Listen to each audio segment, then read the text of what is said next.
Okay, just one administrative announcement. Next week we're going to be in a classroom down the hall, so it's still in the same building. It's just going to be a couple of doors down, okay? So when you get the brief, it'll have the details, right?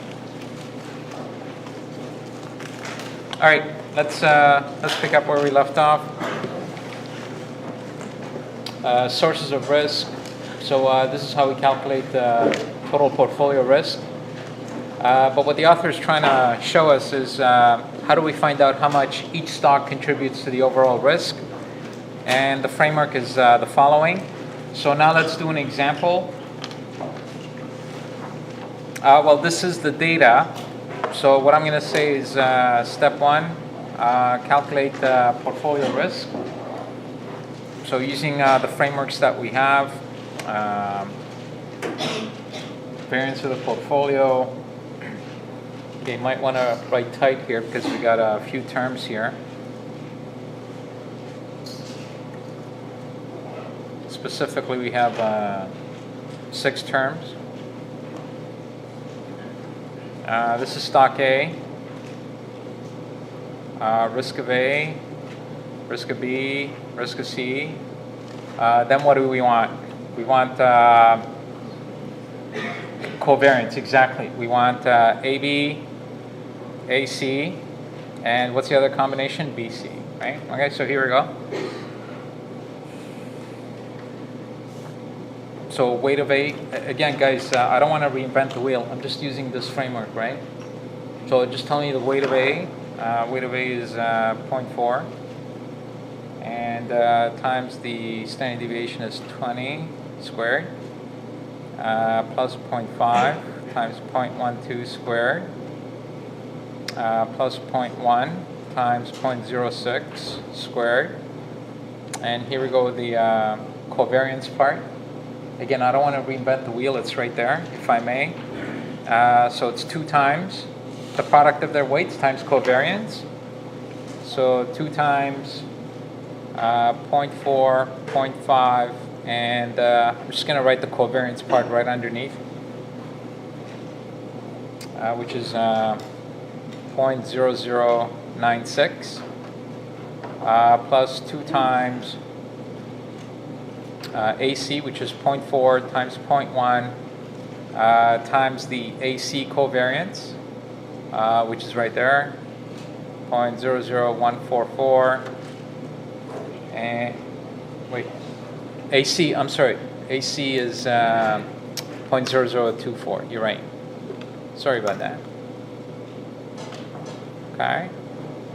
And BC, so the weight's 0.5, I'm sorry, 2 times 0.5, 0.1 times the covariance between B and C, it's right there, 0.00144, okay? And so just very quickly, I just computed these terms, 0.0064, 0.0036, 0.000036. This is 0.00384. 0.00192, and finally 0.000144.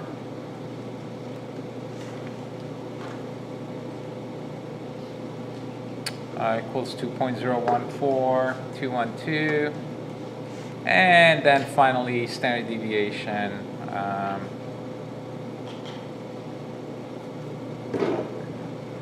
is 0.1192, which is 11.92%.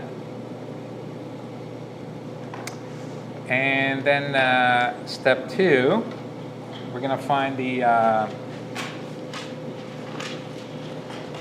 contribution of stock A to total portfolio risk. Okay, and once again, if you recall the framework, so contribution A to the portfolio is just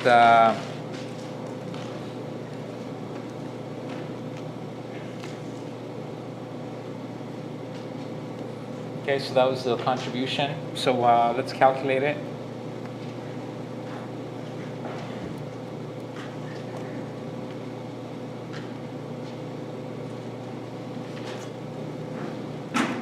This, guys, that's my notation, eh? Like this just says contribution of A to the total portfolio. Now here's the thing, the portfolio has three components, A, B, and C.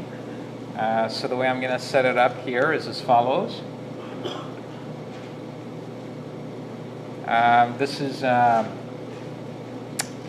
this is AB, and that's going to be AC. Okay. So what's the contribution? I'm sorry. You know, what does this work out to as far as A is concerned? So the weight of A is what? Once again, 0.4, right? So 0.4 times 0.4 times the covariance of A with itself is just its variance, right? Which is equal to 0.04, right? And this one, 0.4 times 0.5 times their covariance, 0.0096. And this is, again, 0.4 times 0.1 times 0.0024. And therefore, the whole thing works out to 0.008416. So therefore, scale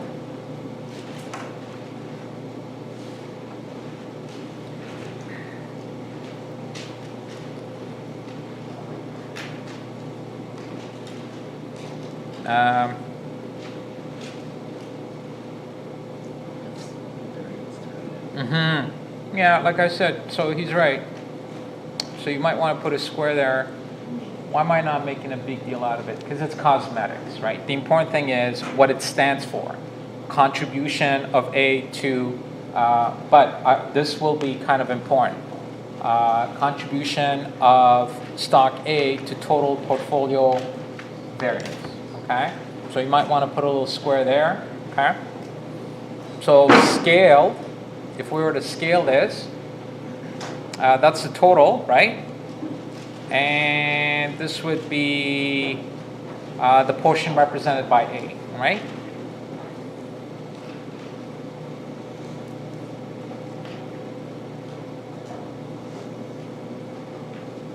Portion via A, and that is the total, right? So what's the portion represented by A? 0.008416. And what's the total variance? We actually computed it right there. 0.014212. And this works out to 59.22%.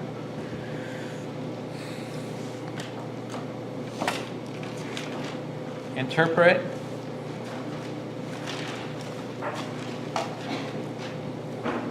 Even though stock A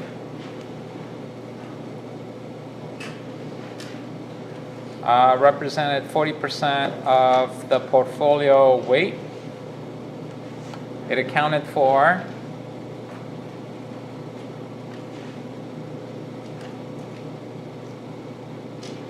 59.22% of portfolio's total risk, i.e. variance, right? Rationale.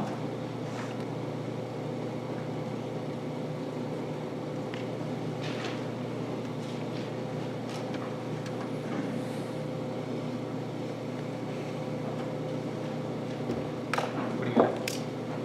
How is the stock that's only 40% of the portfolio accounted for 59%? Well, actually, what's that? It's a relationship. So its relationship, we call that correlation, is high. it's very high. So, so the rationale is stock A must have a high correlation with other assets. Therefore, portfolio risk actually increases when you add this, right? So therefore, actually, instead of saying portfolio risk increases, I should say no risk reduction when add A to portfolio B. Guys, this is from CFA 101. I can have a stock represent only 1% of the portfolio and yet fully account for its risk. That means the rest of the portfolio must have been invested in the risk-free asset. So if I have a portfolio and it's got one stock and the rest is in risk-free asset, 100% of the portfolio risk is coming from that one stock, right? So what am I alluding to? Maybe stock A is riskier than the other assets, right? So, and let's see if that's the information that we get confirmed here. And bingo, it's right there. See that? Guys, what's the risk for stock A? 4%. This one is 1%. This one's not even 1%, right? So the bigger explanation is stock A is riskier among all the three stocks. Stock A has higher risk versus other stocks in the portfolio. Which means, therefore, when add A, portfolio risk shoots up because you have a riskier asset, right?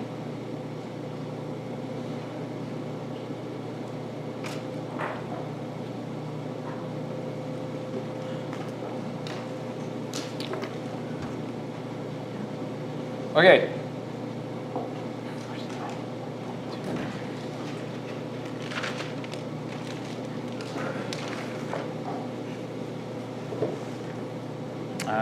Had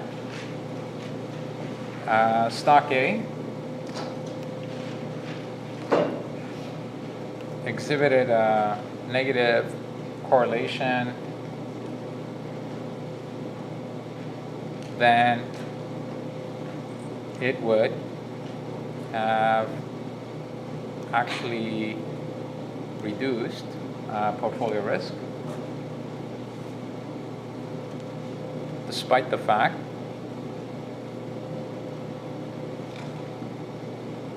that A had the higher risk.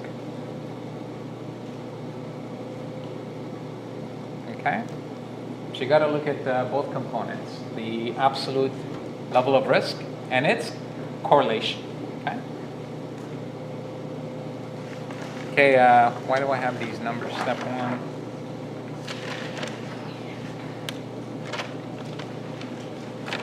Okay. Go.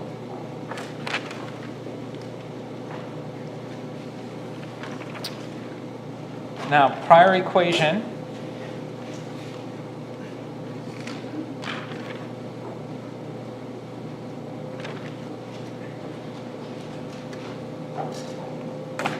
And by prior equation, I mean this one right here.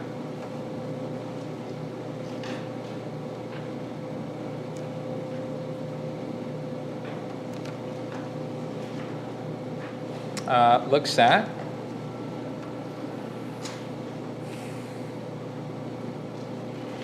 contribution of individual stocks to portfolio risk.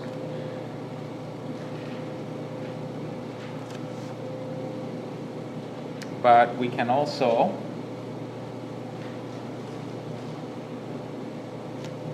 break down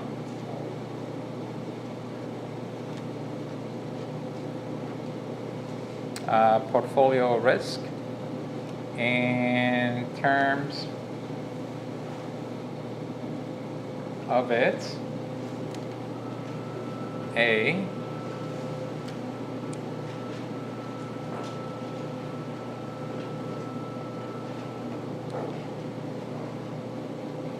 okay, so let me just pause right there. I feel like I'm a waiter here just serving all the time, right?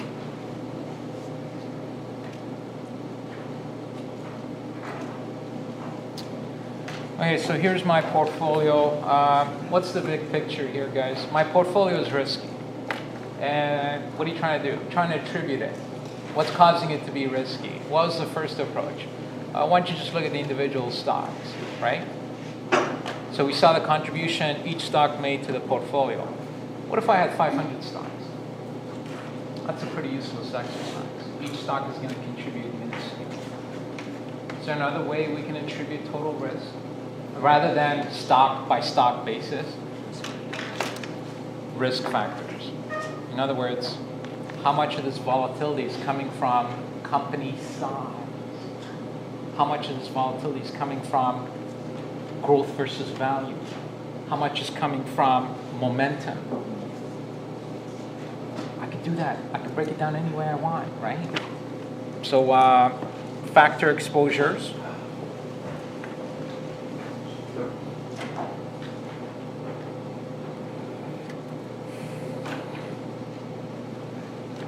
You know, such as market,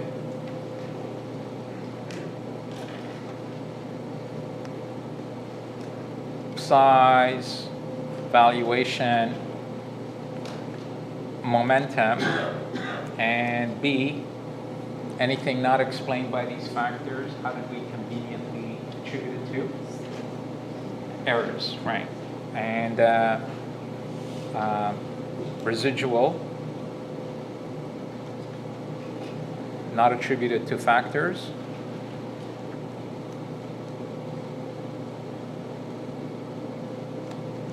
Due to error, okay, or idiosyncratic.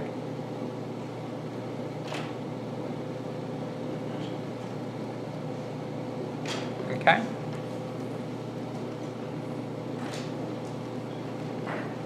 So here we go, ready? So now, portfolio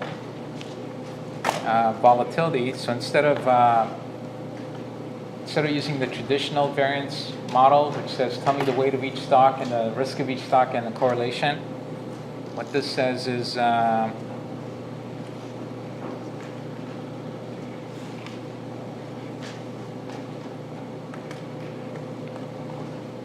systematic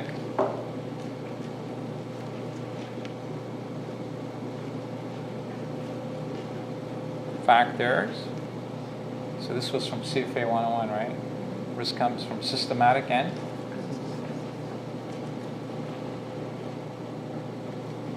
so this is not factor related. All right, so here comes, ready? So how do we quantify the systematic factors? It's the variance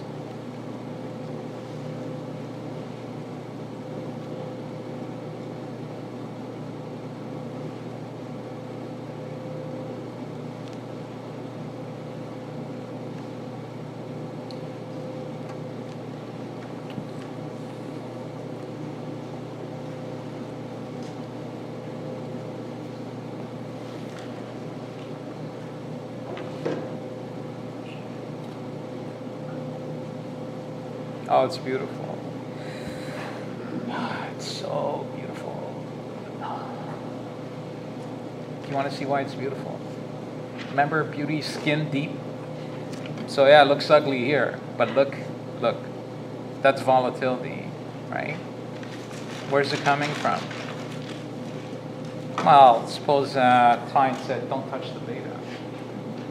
What are you saying? The factor returns are constant? Are you saying small caps always make an extra 3%? Is there some years where that small cap factor earns a negative return? So where's it coming from? The factors, the returns, they're volatile. If the factor returns are volatile, your portfolio will be volatile.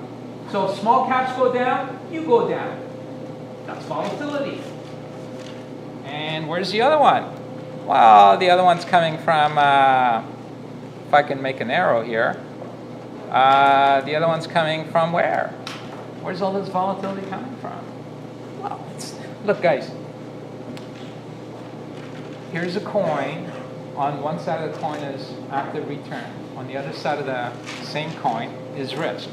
So if I say, where's the risk coming from? What are you hearing? Where's the return coming from? Because if those return sources are volatile, it's going to cause your portfolio to be volatile. What were the return, the 3 building blocks of active return? That's just one of them, the factors. The rest is coming from security selection, factor timing, right? And errors. So where's this coming from? Maybe the stocks you're picking are volatile, right? So this is a stock selection. Does stock selection cause portfolios to be volatile? Of course it does. If you pick the wrong stock, you lose, right? Does factor timing cause your portfolio to be volatile? You shift betas up and down? Of course. Factor timing. But then there's the unexpected, unannounced, blah, blah, errors, right? Does that cause portfolio to be volatile? Yes. And that's all this is saying. It's saying the volatility of the portfolio is coming from the factors, the same source of return. Tip.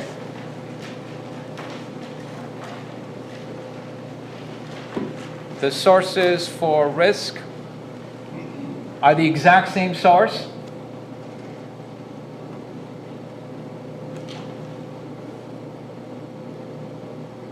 Sources of return. What's the connection? Because risk is the volatility of return.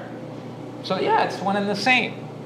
I.e., risk is just the volatility of return.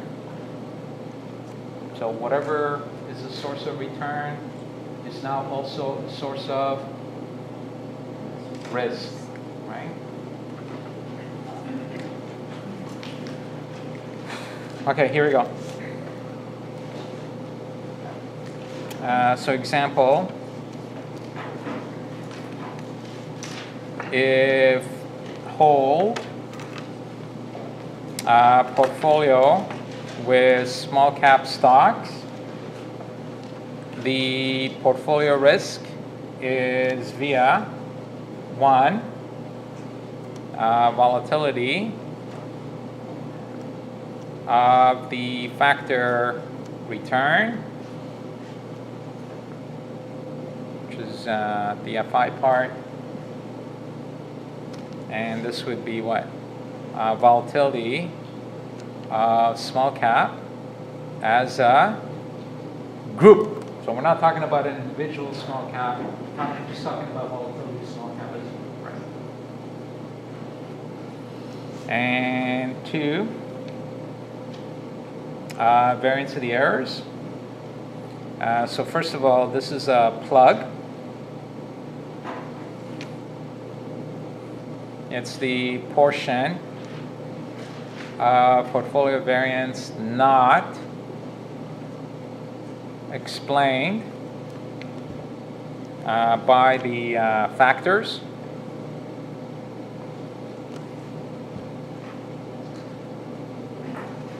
And as we explained, it's what does it do for? Due to?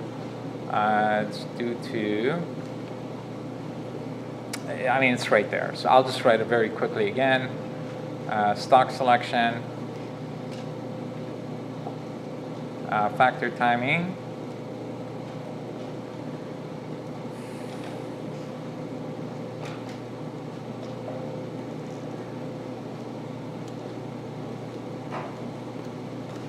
and again, what's factor timing? Tactical deviations from policy beta. okay? And of course, errors, okay?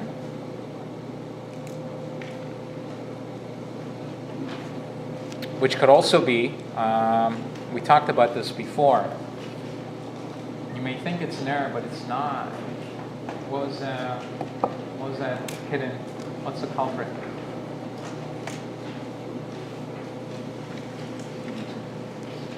No, we're. Suppose I only had 4 factors here.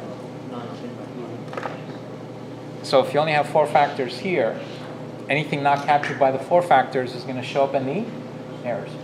But what the author is saying is, hang on a second. What if there's 2 additional risk factors which are not incorporated here, right? So the other thing is errors could also be due to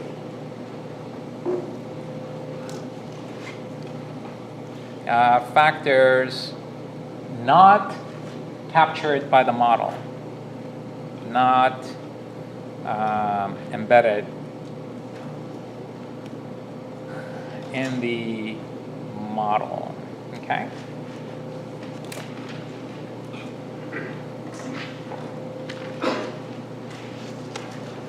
So for example, to build up on this, example,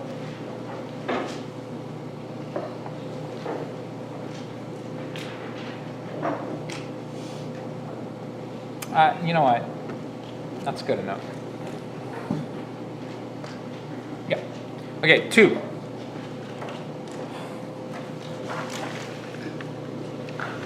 Give me a second.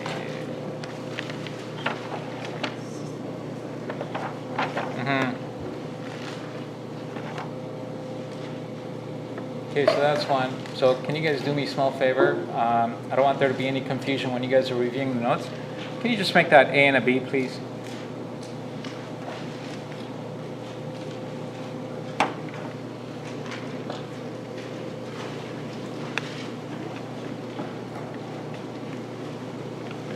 And now let's make this a 2.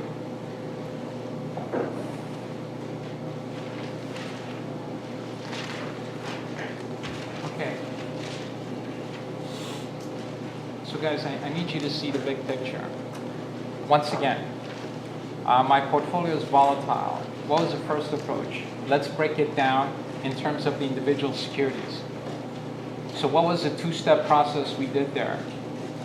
We calculated the total portfolio variance, and then we calculated how much each stock contributed. You remember? What's going to change now? Now we're taking this portfolio volatility and we're attributing it to the factors. In other words, instead of doing a weighted average of the individual securities, we're looking at how much each factor, or how the portfolio risk is calculated using the factors. But what was step 2 previously? How much does each stock contribute to portfolio risk? So what are we going to do here? How much does each factor contribute to portfolio risk?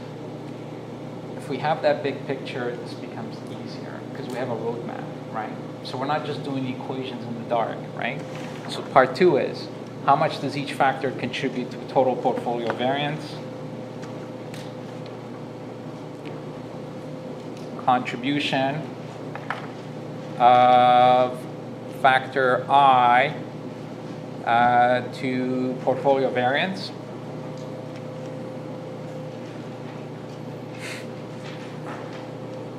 Watch this.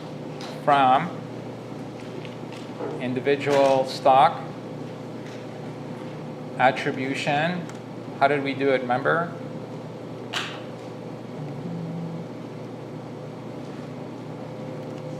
We get factor attribution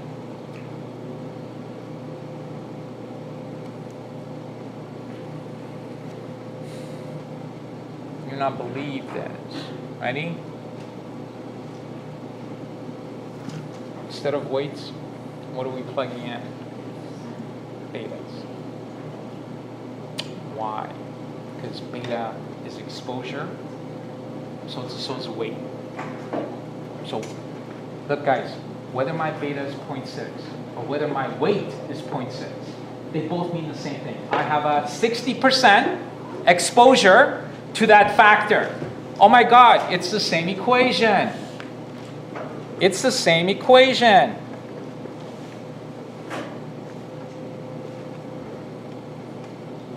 Ta-da! Right? So beta is weight. So tip, beta is weight.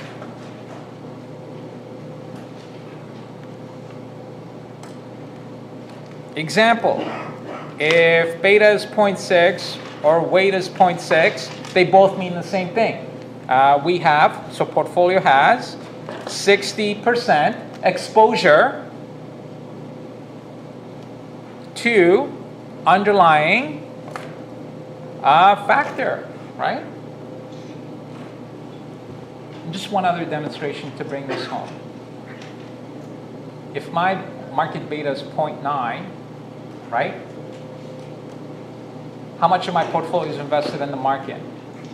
So if my portfolio, if my beta, market beta is 0.9, my portfolio has a market beta of 0.9. How much of my portfolio is invested in the market? 90%. The other 10% is in T-bills, all right? Okay, we've made our point. Okay, let's move on. We have an example. CFA, Q4, factor,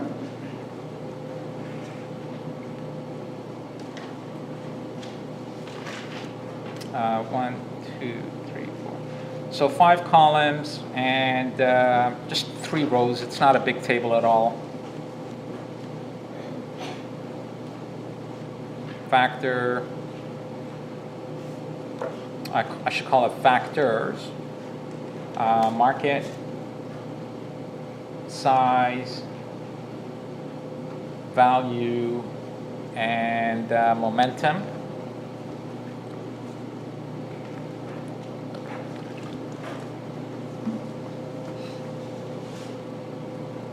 And the betas is 1.08, 0.098, negative 0.401, 0.034,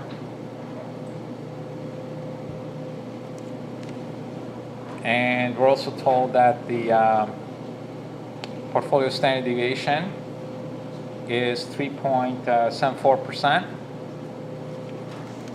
and covariance between market and each of these individual factors. Over here it's 0.00109, 0.0053, 0.00022, and negative 0.003025. And calculate contribution of market factor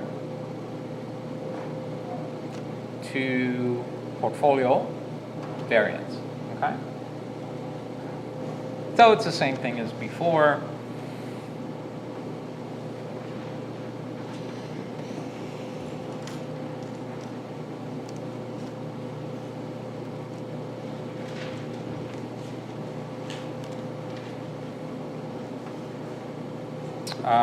Market and market, market and size, market and value, and market and momentum, right? And again, what do we need to know?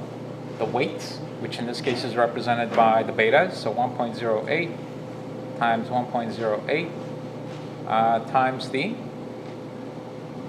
covariance. So 0.0, maybe I should write at the bottom here, 0.00109, and here it's 1.08, size is 0.098, times 0.0053, 1.08, negative 4.01 times 0.0022, and finally 1.08, 0.034, negative 0.0025, and all of this equals to 0.001223. So then scale.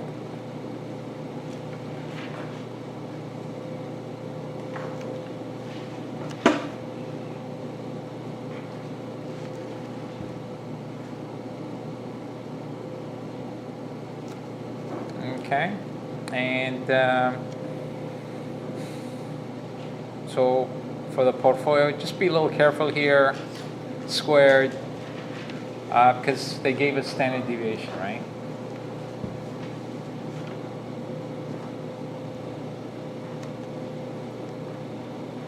And there you have it, okay?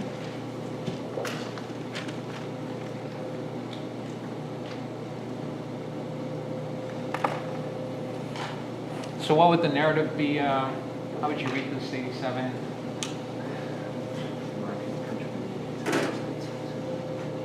Yeah, so 87% of your total portfolio volatility is coming from exposure to the market. So 87% of total portfolio variance is due to exposure to the market.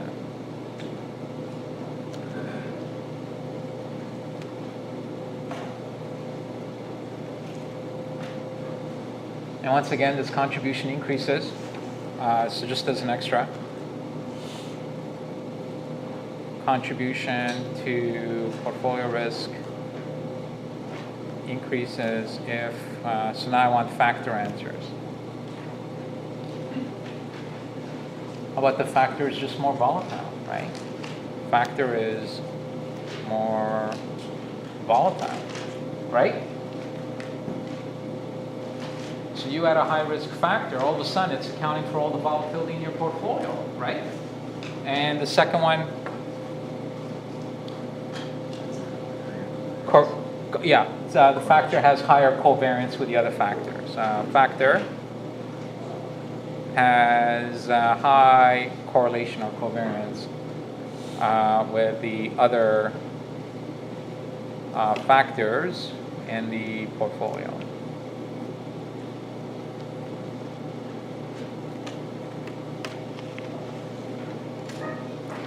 Why am I harping on this? Because I'm just suspect on the exam they're going to try to trick you by, I got to do this. Sorry, guys. Sorry. Here's a portfolio. We have 1% in stock A and 99% in T-bills. Oh, this is a simple example. Contribution to portfolio variance. I got 1% of the portfolio in stock A and the rest is in T-bills. What's stock A's contribution to portfolio volatility? 100%. Do you see? So don't think weight is contribution. It's not. This one is 0. All the risk in the portfolio is coming from that one stock, okay?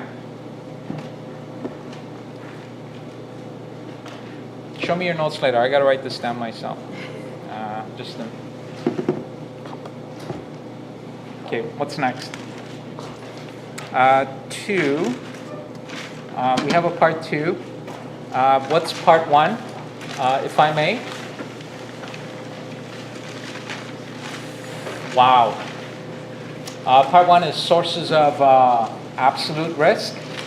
So I underlined the word absolute. So part 2 is going to be sources of, thank you, sources of relative risk.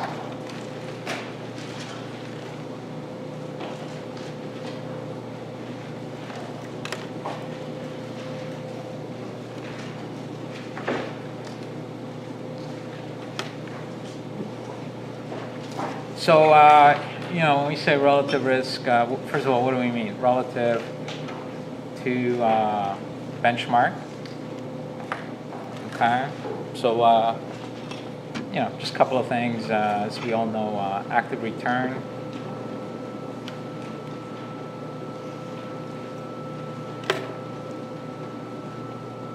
Return portfolio minus return on benchmark. And then we have all these names for this guy. Active risk, which is the same thing as saying tracking error, which is the same thing as saying volatility of active return.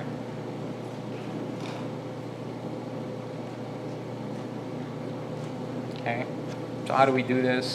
Step one. Calculate average active return. This really is Quant 101.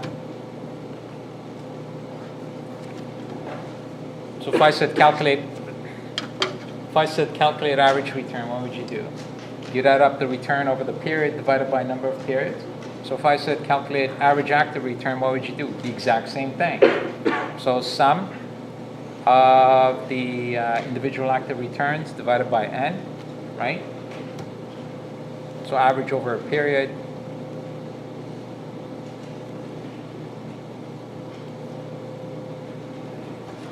And then step two,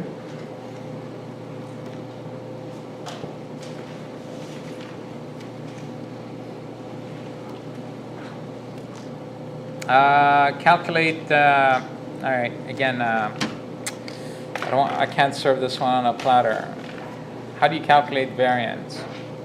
It's how much the return deviates from the average, right? Remember, this is, what does this mean? It's dispersion from mean, right?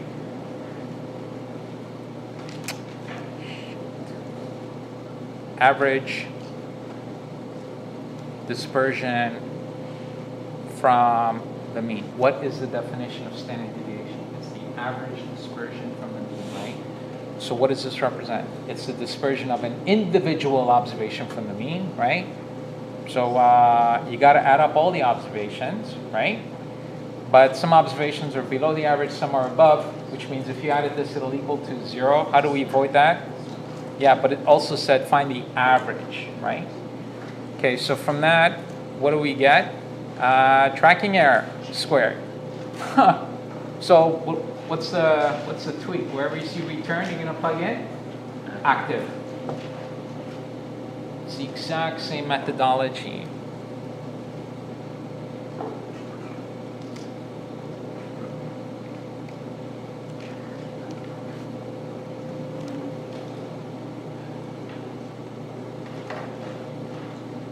And I know I showed this diagram to you guys previously, but I want to show it again because I think it's very powerful, and I can't, the books don't even have it, okay? So here you go.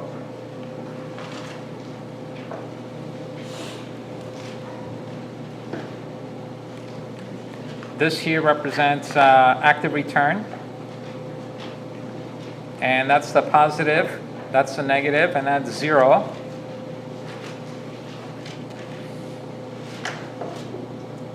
And why is it 0 here? What's so special about this point? Right. What's so special about the 0 mark? At that point, portfolio return is equal to that, so therefore active return is 0, right? Now, what is it that you like to see? Would you like to see positive or negative average? I definitely want to see positive. So who's this guy represent? Who's that guy representing? Expected average active return, right? But there's no way you can expect to beat the benchmark by a consistent amount each year. So then what you're going to have is the actual will be something like this. So this would be actual active return, but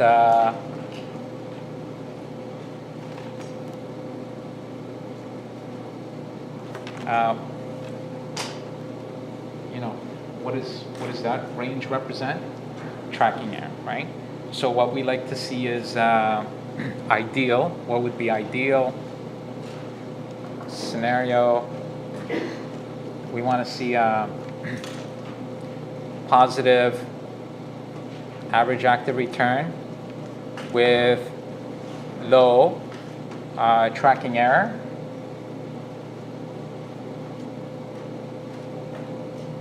And what is, so if a client can understand what the active return and tracking error is, we could put it very simply. We like to beat the benchmark on a consistent basis. Or let's say outperform the benchmark. So that's what positive active return is. You're outperforming the benchmark. Tracking error says, yeah, is that often, or is it, consistent, whatever. And this says on a consistent basis, okay?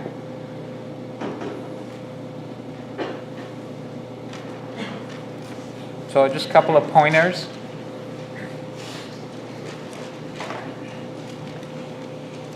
The more correlated the portfolio return is to the return of the benchmark, the lower the tracking error will be.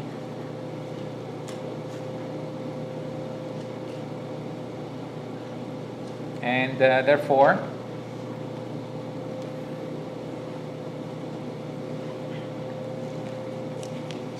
if add low risk asset, example cash, to portfolio,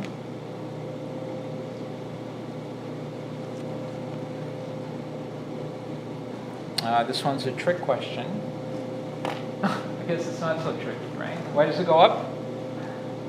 Does benchmark have a cash position? Benchmarks never have cash position. So tracking error goes up because the divergence,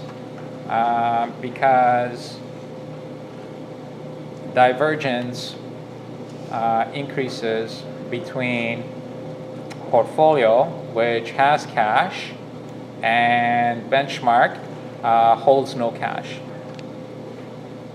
Does not hold cash, okay?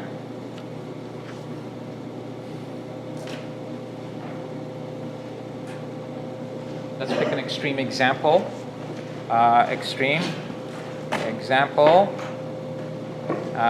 your benchmark is the S&P, but the portfolio is 100% cash, right?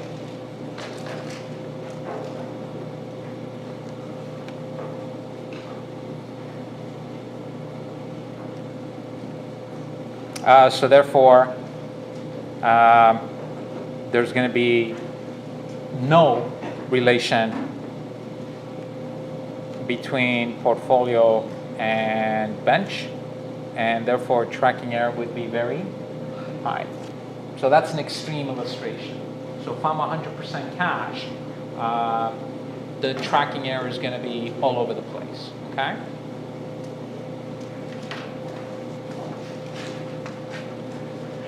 Okay, that LOS, I couldn't ask you to cross it out because it has a homework component, but nevertheless, the analytical part is done. And 1429E, F, G, H, this stuff's all on the guide. Okay, so see the guide, please. Okay, so there's, we've hit a patch of some qualitative LOSs. So no shortage of reading this week, ladies and gents. Study session 15.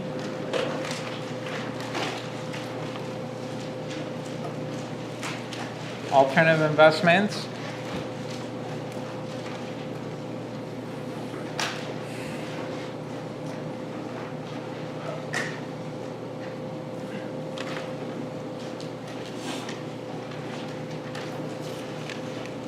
So 1530 goes by the same name, alternative investments. And so what are they? Quick big picture.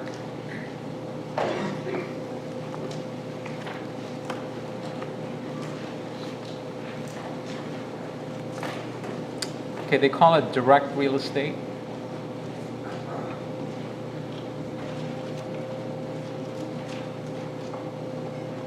So you own the actual property.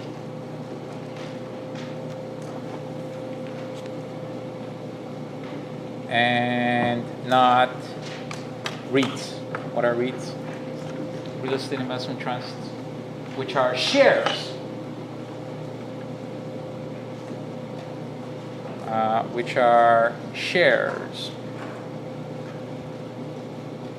Of a pool of real estate assets.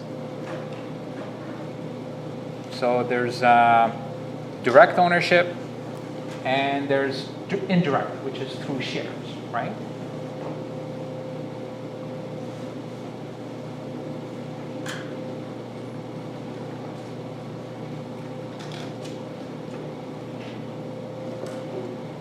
Private equity is also considered as alternative investments.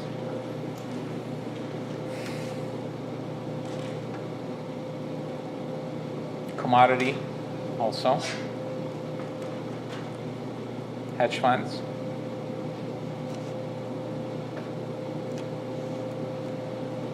Managed futures.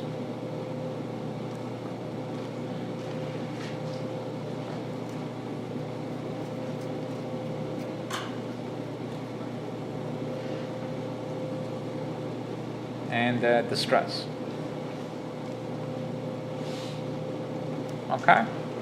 Now, ladies and gentlemen, there's absolutely nothing analytical about these. So everything you need to know is in the guides. Okay. It's an awesome read. So 1530 A through U is homework LOS. Okay.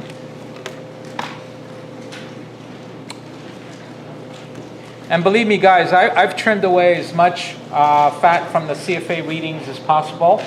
Okay, so when you see the guide, it really will have just the stuff you need to know about these things. Okay?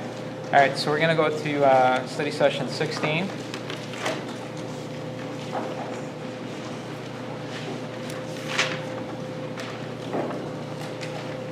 Risk management. 1631. Again, goes by the same name.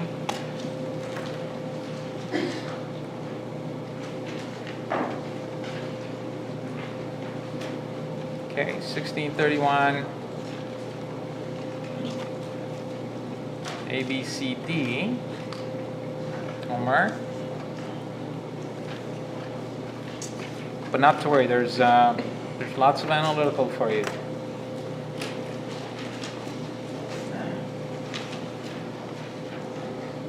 Okay, here we go. Value at risk, or VAR.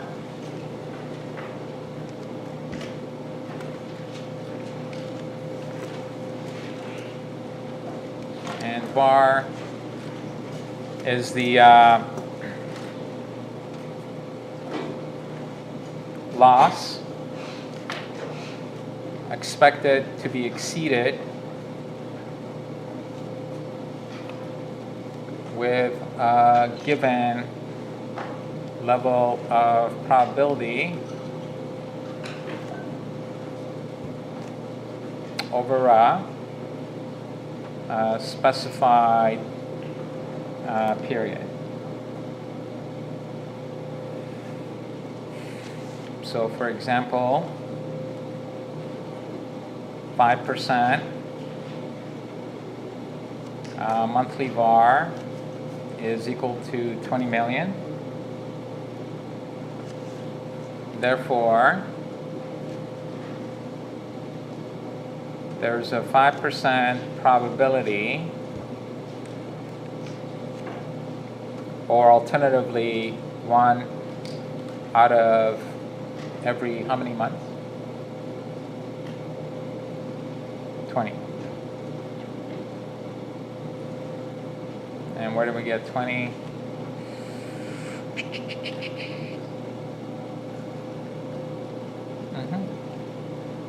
So there's a 5% probability, or 1 out of every 20 months, that the portfolio can lose 25 million or more, right? 20. I'm sorry, 20. Thanks, guys. 20 million or more in a given month.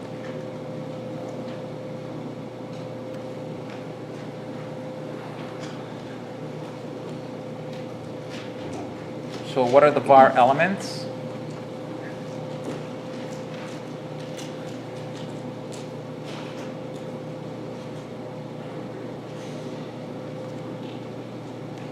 The probability, which in this case was 5%, period, which in this case was months, and the dollar loss, which in this case was 20 million.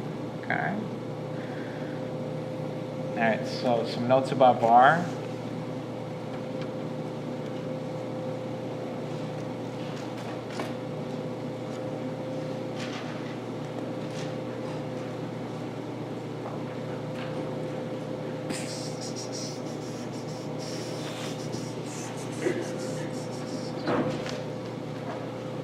Another word for var is,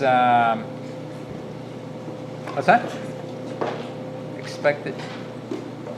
Shortfall is, okay. Shortfall is related. It's related. It's related. var is left tail risk, right? So how does that get that name from?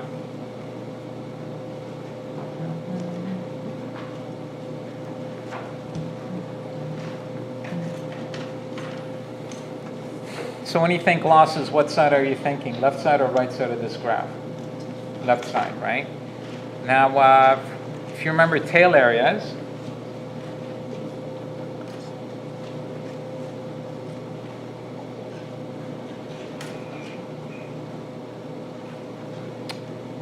is this a 5% tail or the one? If I give you two tails, a 5% and a 1%, this one would be the? Yeah. This would be your 5%, and that'd be your 1%, right? Because we're measuring tail. So this has got a bigger tail, so it's 5% area, whereas this has got a smaller tail, smaller probability, right?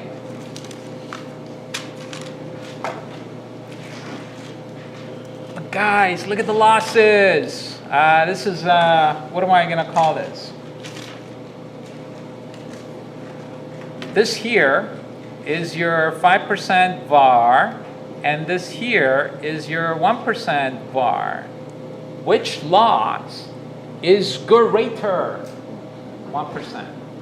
Because look, this loss is only up to here. This loss, you can lose a lot more here. So what's the first observation on var? 1% var is more extreme than a 5% var. So therefore, 1% var loss, because it is negative, they're both negatives, is greater than 5% var loss.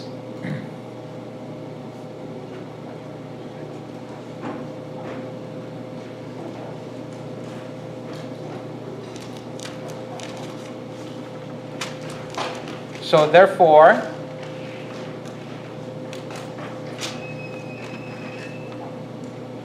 the other way to look at this is what would be considered as